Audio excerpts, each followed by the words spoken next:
नमस्कार मंडळी. आपल्या सर्वांनाच वेगवेगळे सण साजरे करायला खूप आवडतात. आपण हे गाणं फारच वेळा आनंदाने ऐकलेलं असेल की आला होळीचा सण लई भारी चल नाचूया, किंवा होली के दिन रंग खिल जाते हैं रंगों में रंग मिल जाते हैं, किंवा होळी रे होळी पुरणाची पोळी. आणि ही गाणी वाजायला लागली की लहान थोर मंडळी ताल धरून आनंदाने नाचू लागतात. म्हणजे समजायचं की होळीचा दिवस आला. आता खरं तर आज आपण जी पाककृती समजून घेणार आहोत ती खास करून होळीच्या दिवशी होत असली तरीसुद्धा श्रावण महिन्यात बऱ्याच जणांच्या घरी शुक्रवारच्या दिवशी देवीला नैवेद्य म्हणून पुरणपोळी दाखवली जात असते. म्हणूनच ठरवलं की होळीच्या दिवशी आवडीने खाल्ली जाणारी पुरणपोळी म्हणजे काय, त्याची पाककृती आयुर्वेदाने कशी सांगितली, त्याचे गुण काय सांगितले हे आपण समजून घ्यायला हवं. तर भक्त प्रल्हाद आणि त्याची नारायण भक्ती सांगणारी होळीची कथा आपल्या सगळ्यांनाच माहिती होती, आहे सुद्धा.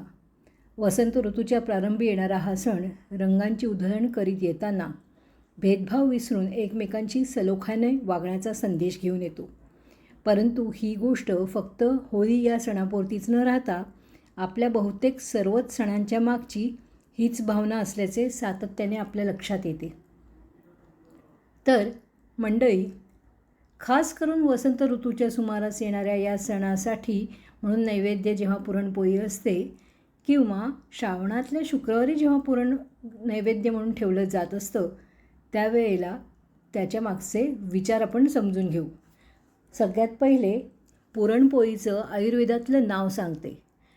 वैदलपूरिका म्हणजे पुरणपोळी. नाव विचित्र वाटलं ना, पण वैदल म्हणजे द्विदल, अर्थात चणा ही द्विदल वनस्पती आहे, ज्याचे चण्याचं जर आपण मधनं काप मधोमध केला तर त्याची दोन दलं वेगळी वेगळी दिसतात. आणि म्हणूनच वैदल हे नाव या पोळीला दिलं असावं असा एक अंदाज आहे.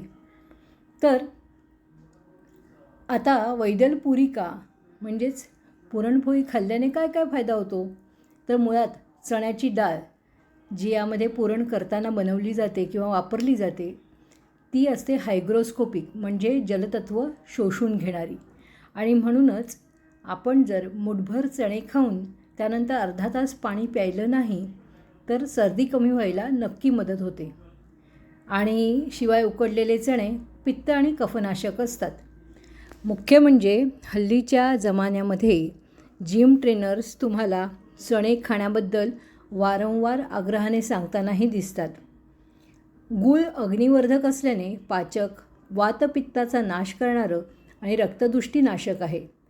त्यामुळे पुरणपोळीतील पुरण हे अत्यंत न्यूट्रिशियस असं फूड आपण म्हणू शकतो. शिवाय हे उत्तमरित्या त्रिदोष नाशक आहेत. आणि पुरणपोळीसह तूप, दूध घेतल्याने वातपित्तदुष्टी होऊन त्रास होत नाही. पण मंडळी, तुम्ही किती पुरणपोळ्या एकावेळी सेवन करीत आहात त्यावरसुद्धा तुमची त्रिदोषदृष्टी ठरते बरं का. उगीच नाही म्हटलेलं अतिसर्वत्रम वर्जयेत. आपल्या चालीरीती, प्रथा, परंपरा या सर्व आयुर्वेदाशी मिळत्या जुळत्या आहेत हेच यावरून लक्षात येते, हो ना. म्हणूनच ऋतुपरत्वे, आहार घटकातील बदल आयुर्वेदाने आपल्याला सुचवलेले आहेत. मात्र त्यांचे आयुर्वेदाचार्यांच्या मार्गदर्शनाने पालन करणे हीच दीर्घायुष्याची गुरुकिल्ली ठरते. आता आणखीन एक महत्त्वाची गोष्ट तुम्हाला सांगते. ती गोष्ट म्हणजे ही पुरणपोळी आपण खाल्ली तर त्याच्यामुळे आपल्याला काय काय फायदा होऊ शकतो तेही आपण बघायला हवं, नाही का.